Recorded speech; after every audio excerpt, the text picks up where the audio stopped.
Hi everyone, this is Jatin, your reasoning teacher. Welcome to Career Place Academy, the best academy in Kurukshetra. Okay? आज जो है हम लोग पढ़ेंगे calendar के बारे में, तो चलिए शुरू करते हैं।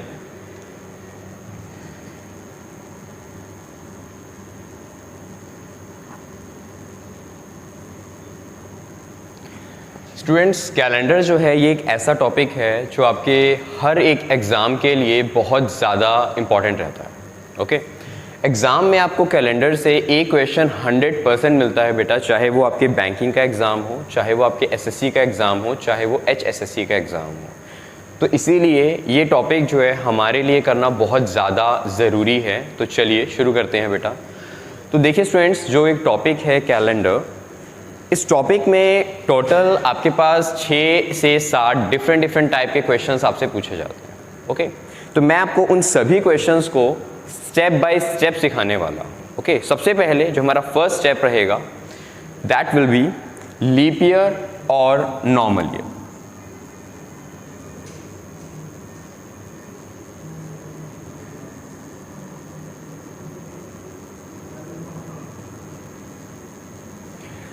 तो स्टूडेंट्स, आप लोगों ने ये दो वर्ड सुने होंगे लीप ईयर और नॉर्मल ईयर के बारे में। देखिए, लीप ईयर एक ऐसा ईयर होता है जिसमें फेब के मंथ में टोटल 29 डेज होते हैं, और नॉर्मल ईयर वो होता है बेटा जिसमें फेब के मंथ में टोटल 28 डेज होते हैं। मतलब आप ऐसे भी कह सकते हो बेटा कि लीप ईयर में अगर मैं टोटल डेज काउंट करूं तो टोटल डेज हो जाते हैं 366, और नॉर्मल ईयर में टोटल जो डेज हैं वो रहते हैं 365। ओके, अब ये एक दिन जो आपको यहाँ एक्स्ट्रा नज़र आ रहा है, वो एक्स्ट्रा दिन क्यों आया या किस वजह से आया बेटा? वो एक्स्ट्रा दिन जो है वो आया है क्योंकि फेब में 29 डेज थे। ठीक है, फेब में एक दिन एक्स्ट्रा था, उस वजह से टोटल डेज क्या हो चुके हैं? 366 डेज हो चुके हैं। और आपका जो नॉर्मल ईयर है उसमें 365 डेज ही हैं। क्यों? क्योंकि यहाँ फेब के मंथ में डेज कितने हैं? 28 डेज हैं। ठीक है स्टूडेंट्स, अब मैं आपको ये बताऊंगा कि एक ईयर को देखकर आप ये कैसे बताओगे कि कौन सा ईयर लीप ईयर है और कौन सा ईयर नॉर्मल ईयर है। तो लीप ईयर और नॉर्मल ईयर में डिफरेंस पता कैसे चलता है, इसके लिए आपको दो चीज़ें ध्यान में रखनी होंगी। तो पहली चीज़ क्या है? पहली चीज़, मैं आपको जो भी ईयर दूंगा आप मुझे ये बताएंगे कि वो ईयर कैसा है। वो ईयर सेंचुरी है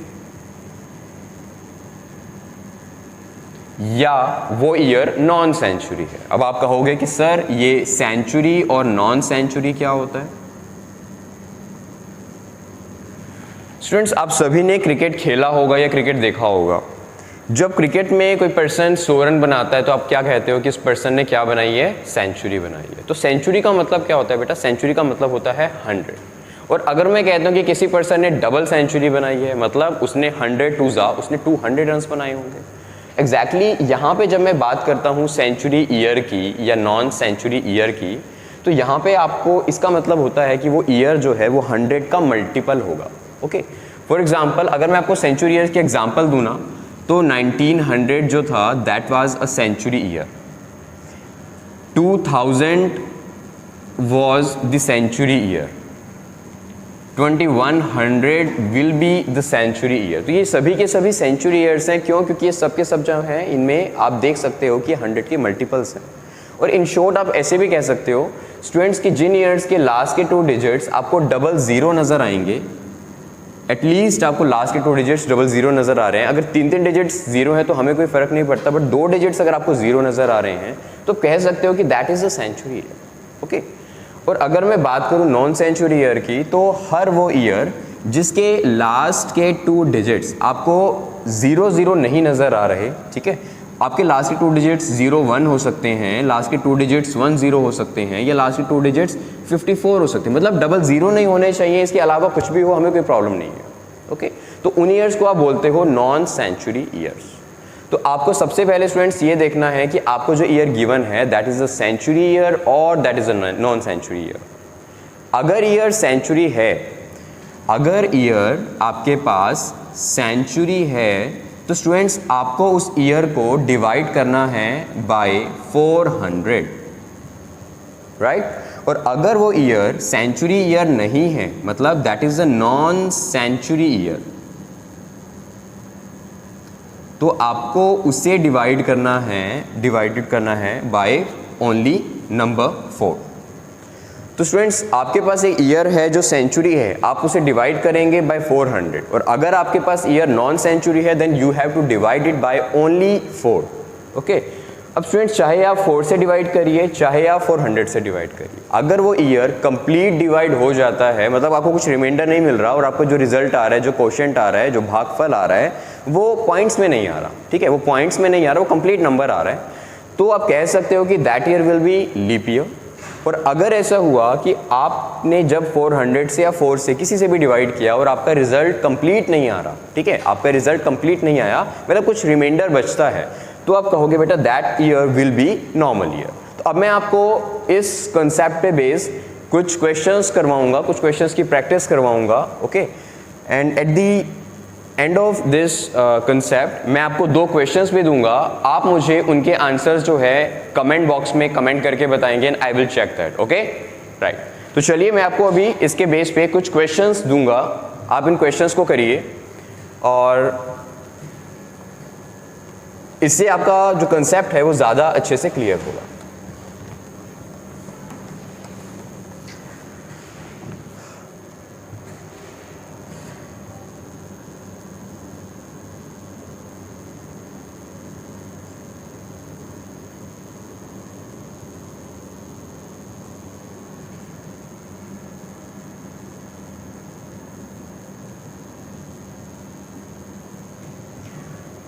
स्टूडेंट्स मैं हमेशा एक बात करता हूँ कि आपको सिर्फ क्वेश्चन का आंसर सही निकालना है, सिर्फ इससे काम नहीं चलेगा, आपको क्वेश्चन सही करने के साथ साथ उसे कम टाइम में भी करना है, क्योंकि अल्टीमेटली जॉब्स बहुत लिमिटेड होती हैं और जो लोग आते हैं, जो एग्ज़ाम देते हैं, वो बहुत ज़्यादा होता है। तो if you are fast, okay, if you are fast enough only then you will be able to crack the exam and you will be short listed in the final list. Okay, तो बेटा आपको देखो क्या करना है, यहाँ पे आपको 1964 को डिवाइड करना है बाय 4, राइट। 4 से डिवाइड क्यों करूँगा, क्योंकि लास्ट के 2 डिजिट्स आपको 00 नहीं नज़र आ रहे हैं।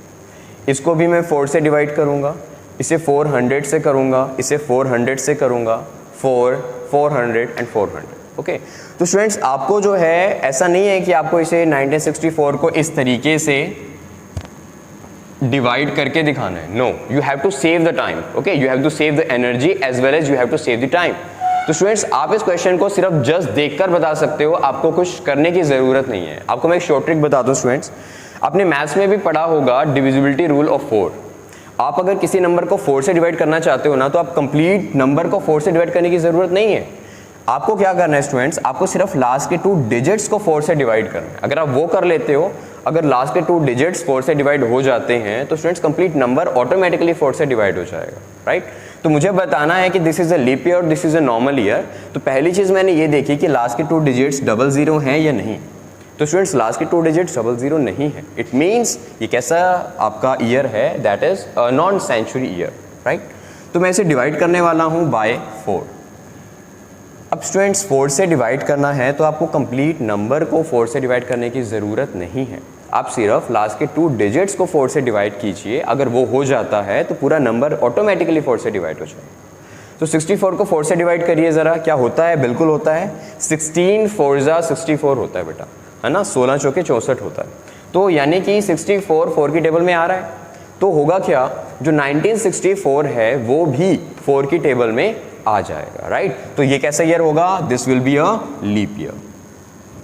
Now let's try the second one. आपको लास्ट के 2 डिजिट्स फिर से 00 नहीं नज़र आ रहे हैं, इट इज़ 78। तो आप इसे 4 से डिवाइड करके देखेंगे, और 4 से डिवाइड अगर हम करते हैं लास्ट के 2 डिजिट्स को, स्टूडेंट्स माइंड में करने की आदत डालिए ज़रा। आप इसको करेंगे तो 4 1 जा 4, अब 7 में से 4 घटाएंगे तो 3 बचेगा, ऊपर से 8 38 होगा। तो 4 के पहाड़े में 38 नहीं आता, तो मतलब ये पूरा नंबर जो है ये 4 के पहाड़े में नहीं जाएगा, this will be a normal year. ठीक है स्टूडेंट्स, नेक्स्ट देखिए आपको 00 नज़र आ रहा है, तो इस बार आपको किससे डिवाइड करना है, 400 से डिवाइड करना है। अब देखिए 400 से डिवाइड मैं कर रहा हूँ, तो लास्ट के 2 0 से लास्ट के 2 0 कट कर दीजिए, और क्या 24 की टेबल में आता है, क्या 24 की टेबल में आता है, बिल्कुल 4 5 20 होता है, तो it will be a leap year. अगर आप 3000 को 400 से डिवाइड करते हैं तो ये डिवाइड नहीं होगा। देखिए 20 से 20 तो कैंसिल हो जाएंगे, लेकिन 30 जो है वो 4 की टेबल में नहीं आता। 4 7 28 होता है और 4 8 32 होता है, बट 30 नहीं आता स्टूडेंट्स। तो ये कैसा होगा, ये आपका नॉर्मल होगा, राइट। अब नेक्स्ट देखिए, नेक्स्ट आपको नज़र आ रहा है 1496। अगर मैं इससे डिवाइड करूं तो मैं इसे किससे डिवाइड करूंगा? जस्ट टेल मी स्टूडेंट्स, मैं इसे किससे डिवाइड करूंगा? Yes, you will divide this number by 4। Now check students कि क्या लास्ट के 2 डिजिट्स 4 की टेबल में आ रहे हैं? बिल्कुल आ रहे हैं। करिए डिवाइड करके देखिए, तो ये डिवाइड हो जाएगा स्टूडेंट्स, ठीक है। 1496 4 से कंप्लीट डिवाइड हो जाएगा। रीज़न, क्योंकि 96 जो है वो 4 की टेबल में आता है। तो ये कैसा ईयर होगा? This will be a leap year. Next है 1500। अगर मैं इसे डिवाइड करूं बाय 400 तो 20 से 20 कैंसल, बट 15 4 की टेबल में नहीं आता, so this will be a normal year. 1700 है स्टूडेंट्स, इसे डिवाइड करिए ज़रा 400 से। 20 से 20 आप कैंसिल कर देंगे, बट 17 जो है वो 4 की टेबल में नहीं आता, so this again will be a normal year.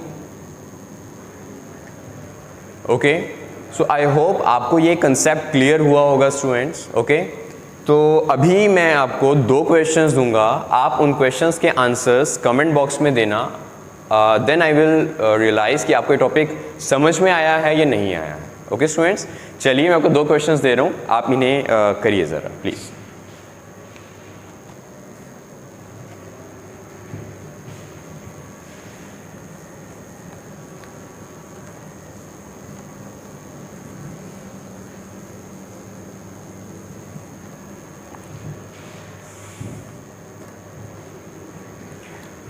ठीक है स्टूडेंट्स, तो I am giving you just 2 simple questions. आपको बताना है कि इसका आंसर क्या आएगा।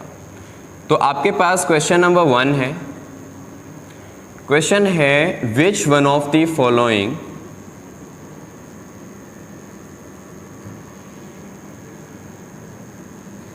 which one of the following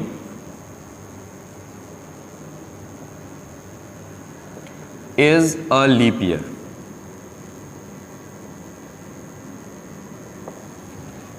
ठीक है स्टूडेंट, सवाल है नीचे दिए गए वर्षों में से कौन सा वर्ष लीप का वर्ष है।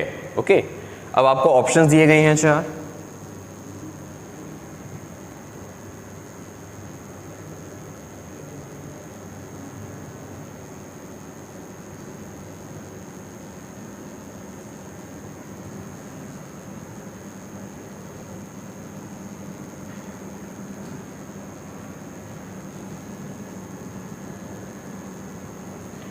तो स्टूडेंट्स आपके सामने मैंने 4 वर्ष लिखे हैं, 4 साल लिखे हैं, और आपको बताना है कि इनमें से कौन सा साल लीप का साल है।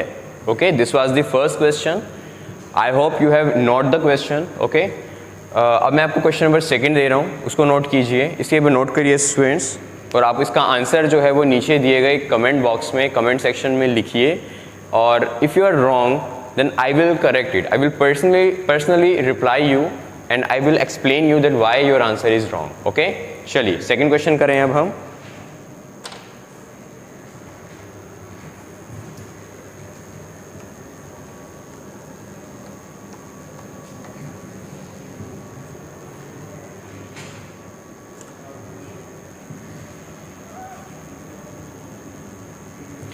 तो सेकंड क्वेश्चन है which one of the following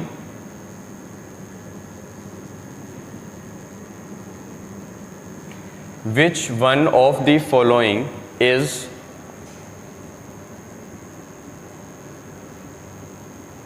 not a leap year? Now this time students, आपका क्वेश्चन थोड़ा सा मैंने बदल दिया, राइट। आपका क्वेश्चन है कि इनमें से कौन सा साल, कौन सा वर्ष लीप का वर्ष नहीं है।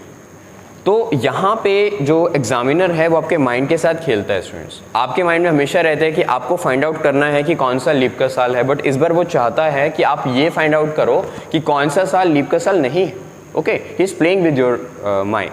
तो एग्जाम में बेटा क्वेश्चन करने से पहले आप क्वेश्चन के स्टेटमेंट को ध्यान से पढ़ा करो, क्योंकि काफ़ी सारे आपके जो क्वेश्चंस होते हैं वो सिर्फ इसलिए गलत हो जाते हैं क्योंकि आपके माइंड में ना चीज़ें सेट होती है कि क्वेश्चन बस इस तरीके से ही पूछा जा सकता है, बट क्वेश्चन को पूछने का जो तरीका है वो डिफरेंट हो सकता है स्टूडेंट्स, राइट।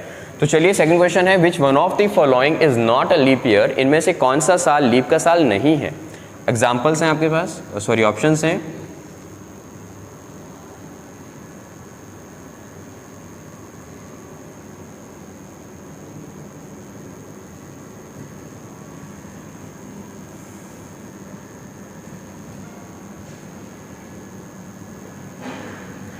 ओके स्टूडेंट्स, तो ये आपका सेकंड और लास्ट क्वेश्चन है। ये दोनों क्वेश्चंस आपको कमेंट बॉक्स में करने हैं। तो इसी के साथ स्टूडेंट्स हमने हमारा जो सबसे पहला कंसेप्ट था कि leap year versus normal year की दोनों में डिफरेंस कैसे पता लगता है, ये आपको अब आ गया है। Okay students, thank you so much students, this is Jatin, your reasoning teacher, thank you.